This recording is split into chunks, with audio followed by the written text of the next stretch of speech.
Et c'est vous, Cyril Brett. Bonjour. Bonjour. Merci d'avoir accepté notre invitation. C'est l'un de nos grands dossiers de cette journée. Vous êtes chercheur associé à l'Institut Jacques Delors, spécialiste de la Russie et des relations internationales. Alors c'est vrai que depuis hier, on s'interroge beaucoup sur l'origine de ceux ou ces combattants, ces groupes, comme on dit, qui ont contraint hier des centaines de civils russes à fuir leur habitation à la hâte. Un groupe, on l'a vu à l'instant, un groupe anti-Poutine, la Légion Liberté de la Russie, a revendiqué sur Telegram l'incursion en question. Je vous propose d'écouter ce témoignage. Ilya Ponomarev, il est leur porte-parole, représentant politique. Il souhaite qu'on le présente ainsi. Il s'est confié aujourd'hui à Marc Perelman dans l'entretien du jour. Il conteste avoir été écrasé par les forces russes et parle plutôt, vous allez l'entendre, de nouveaux gains de territoire. Écoutez. As far as several hours from now, I think that one of our main achievements. Je pense que l'une de nos principales victoires est que personne n'a été tué au combat de notre côté. Nous n'avons pas perdu un seul soldat aux dernières nouvelles. L'opération conjointe entre la Légion Liberté de la Russie et le corps des volontaires russes contrôle actuellement une région de plus de 40 km de large, le long de la frontière entre la Russie et l'Ukraine, et on progresse à l'intérieur du territoire russe. Alongside the Russian-Ukrainian border and are advancing inside Russian territory. Voilà pour un court extrait de cet entretien que vous pourrez découvrir dans son intégralité à 16h45 heure de Paris sur nos antennes, à retrouver aussi sur notre site internet. Cyril Brett, bonjour, je me tourne vers vous. C'est vrai que les heures passent et on en apprend un peu plus sur ces hommes qui ne sont pas nouveaux. Il y a des mouvements, évidemment, on le savait, qui sévissent notamment, qui agissent dans cette zone frontalière. Ce groupe qui se revendique, un groupe russe, dit-on, qui agirait contre le régime de Vladimir Poutine. Ça fait partie des premières questions qu'on se pose. Est-ce que ces hommes n'agissent pas finalement sous le compte de Kiev, de Volodymyr Zelensky, qui avait évidemment dément toute implication aujourd'hui? Vous me parlez de ces uniformes. C'est important de regarder effectivement l'image, comment sont équipés ces hommes. Vous me parliez à l'instant d'uniformes ukrainiens. Oui, cette Légion Liberté pour la Russie est un groupe qui a été identifié assez bien en Ukraine depuis plusieurs mois, qui serait constitué de nationaux russes, qui agirait dans le sens des forces armées ukrainiennes, mais qui resterait un groupe d'irréguliers. Ils disposent des uniformes ukrainiens classiques, mais ils n'ont pas d'insigne ukrainien. Ils n'ont d'ailleurs pas, ils ne sont pas identifiables quand on les voit comme ça. Exactement. Et les informations qui circulent à Kiev, c'est que ce seraient des soldats russes qui se seraient rendus lors des premiers mois de l'offensive russe contre l'Ukraine et qui, par conscience politique, seraient passés du côté ukrainien, à prendre sous toute réserve. En revanche, ce qui est certain, c'est on le voit aujourd'hui à travers les images, à travers les déclarations recueillies par Marc Perelman, c'est un groupe paramilitaires irréguliers qui portent le fer sur le territoire russe contre le régime de Vladimir Poutine et contre l'invasion de l'Ukraine. Et ça change évidemment beaucoup sur la donne stratégique et sur la donne politique. La question aussi qu'on se pose, c'est équipé de quoi et par qui?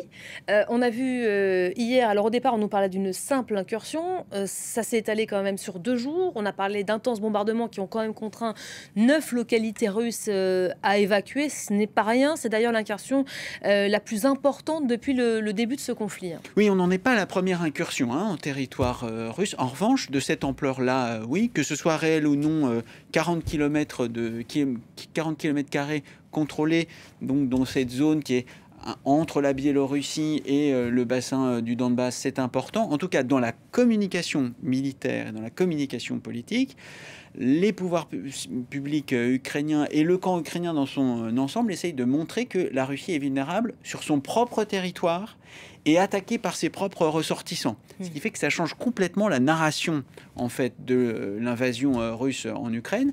Ça n'est plus une confrontation entre les Russes et un régime ukrainien, c'est bien une confrontation politique entre les partisans et les opposants du régime de Vladimir Poutine et de sa politique étrangère. Y compris les Russes. Vladimir Poutine, hier, a commenté ces événements et s'est dit extrêmement préoccupé par la situation dans cette région. Préoccupé à quel point exactement? Mais c'est l'union nationale, c'est la fameuse union sacrée que les pouvoirs publics russes essayent de créer depuis le début de l'invasion, donc février de l'année dernière, mais depuis le début de cette politique ukrainienne de la Russie, qui a abouti à l'annexion illégale de la Crimée, à la déstabilisation durable du bassin du Don depuis 2014. Donc ce qui est en jeu, c'est vraiment l'unité nationale derrière cette politique d'agression contre l'Ukraine. Et si des Russes voient que d'autres nationaux russes s'en prennent les armes à la main sur le territoire national au régime de Vladimir Poutine, ça peut changer la donne dans la popularité du président russe, dont on sait qu'elle est réelle et très importante. On a vu quand même dans cette préoccupation exprimée de Vladimir Poutine quand même un aveu de faiblesse. En tout cas, c'est vu comme ça d'ici. Est-ce que c'est dans son intérêt à lui de reconnaître que la situation, en quelque sorte, lui échappe un peu là-bas?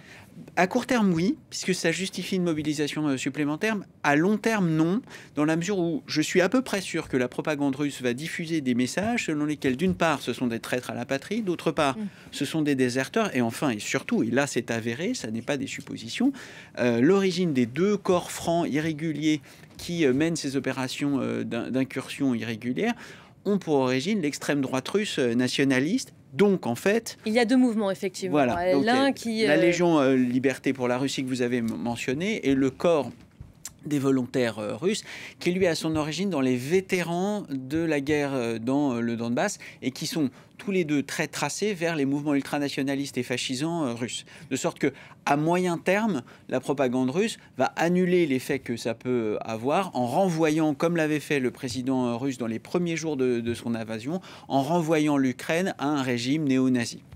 Un mot de cette région, la région de Belgorod. En quoi est-elle si stratégique? Ce n'est pas un hasard s'ils frappent là-bas, ces hommes.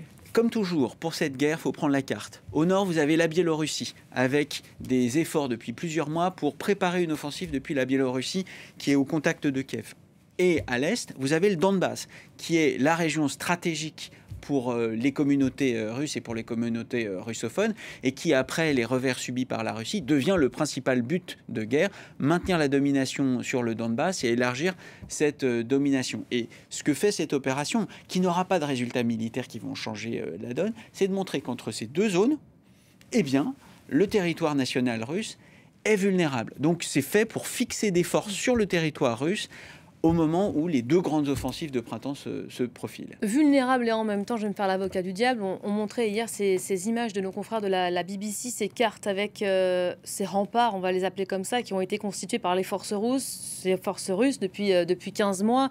Ils sont barricadés, les Russes, ils ont renforcé leur position sur ce front Est. À l'heure où l'on parle chaque jour de cette contre-offensive imminente, est-ce que vous estimez que la Russie soit en position de faiblesse, en difficulté réellement? En difficulté, non, au sens où elle ne va pas perdre à court terme, elle ne va pas perdre ses gains territoriaux illégaux, dans la mesure où elle s'est barricadée. Elle s'est barricadée à l'est, vous l'avez rappelé, dans le Donbass, et elle s'est barricadée au sud pour protéger l'annexion de la Crimée. C'est beaucoup plus sur le plan stratégique et diplomatique que la Russie est en position de faiblesse, dans la mesure où plus le temps passe, moins son invasion paraît légitime ou légitimable. Et donc c'est beaucoup plus sur le long terme et sur la guerre d'usure que mène l'Union européenne grâce à sa politique de sanctions qui vont être renforcées que la Russie est en position de faiblesse. C'est ce qui explique peut-être, on va peut-être voir les images, ces allers-retours notamment chez le voisin chinois. Le Premier ministre russe, on l'a appris tout à l'heure, est aujourd'hui à Pékin, Mikhail Mishustin, qui a salué tout à l'heure lors d'une rencontre avec son homologue chinois des relations bilatérales d'un niveau sans précédent face à dit-il, la pression des sanctions occidentales, les anciens rivaux chinois et russes qui renforcent, on le voit chaque semaine, un peu plus leurs relations diplomatiques et commerciales. Tout ça, c'est le résultat évidemment de cette guerre. En voilà un revers diplomatique et stratégique. Avant la guerre, la Russie pouvait jouer sur les 2 tableaux, l'Europe d'un côté, la Chine de l'autre. Et maintenant, la Russie se trouve dans les mains de la Chine. Merci beaucoup Cyril Brett, vous êtes notre invité du jour. Merci beaucoup pour votre éclairage à l'heure où la situation n'est donc, semble-t-il, toujours pas stabilisée dans cette région de Belgorod. On y revient.